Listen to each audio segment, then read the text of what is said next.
భారత్ పాక్ బోర్డర్లో యుద్ధ వాతావరణం నెలకొంది. పాకిస్తాన్ దాడిని భారత సైన్యం తిప్పికొడుతోంది. ఈ నేపథ్యంలో విశాఖ సముద్ర తీర ప్రాంతంలో భద్రతను అధికారులు అప్రమత్తం చేశారు.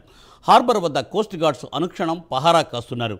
వేట నిషేధం కావడంతో హార్బర్లో బోట్స్ ఒడ్డునే ఉండిపోయాయి. ఇదే విషయంపై మరిన్ని వివరాలు మా ప్రతినిధి వాసు అందిస్తారు.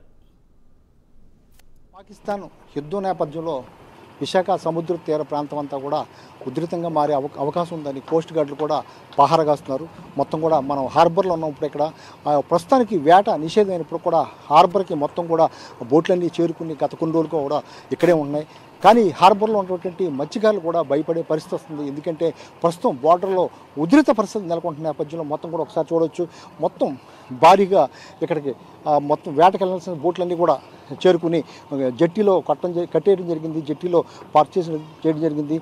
పాకిస్తాన్ యుద్ధం నేపథ్యంలో అక్కడ హై అలర్ట్ కూడా ప్రకటించారు.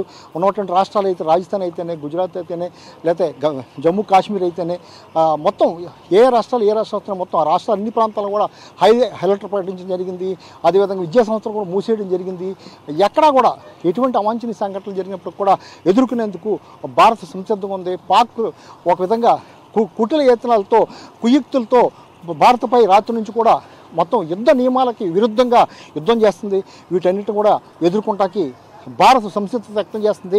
ఎన్నో డ్రోన్లు కానీ మిసైల్స్ కానీ మొత్తం కూడా చేసినప్పుడు కూడా వాటిని ఎంతో సమర్థవంతంగా మనం ఎదుర్కొంటుంది.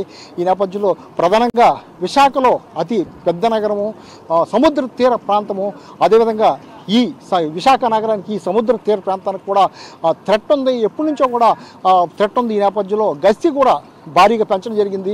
మొత్తం ఇక్కడ బీచ్లో కానీ లేకపోతే ఇక్కడ సముద్ర తీర ప్రాంతంలో కానీ గస్తీ కూడా భారీ పెంచడం జరిగింది. కోస్ట్ గార్డులు అయితే గస్తీ ప్రారంభించడం జరిగింది. మొత్తం హెలికాప్టర్ల ద్వారా కానీ లేకపోతే కింద సముద్ర తీర ప్రాంతంలో కానీ మొత్తం అన్ని ప్రాంతాల్లో కూడా భారీ గస్తీ కూడా పెంచడం జరిగింది.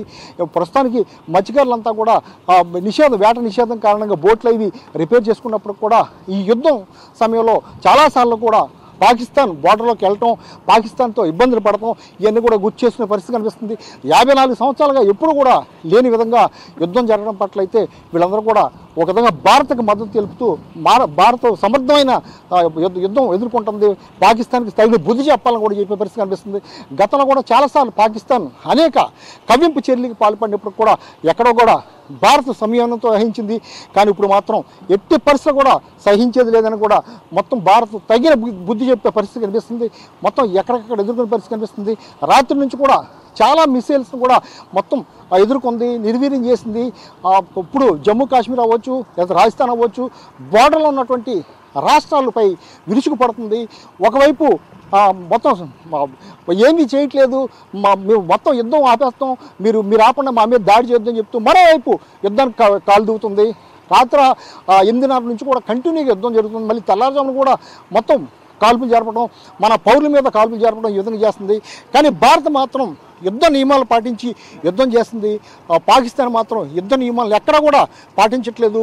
ఈ విధంగా యుద్ధం చేయడం పట్ల ప్రపంచ దేశాల్లో ఉన్నటువంటి అందరూ కూడా భారత్కు కూడా మద్దతు పలికే అవకాశం కనిపిస్తుంది.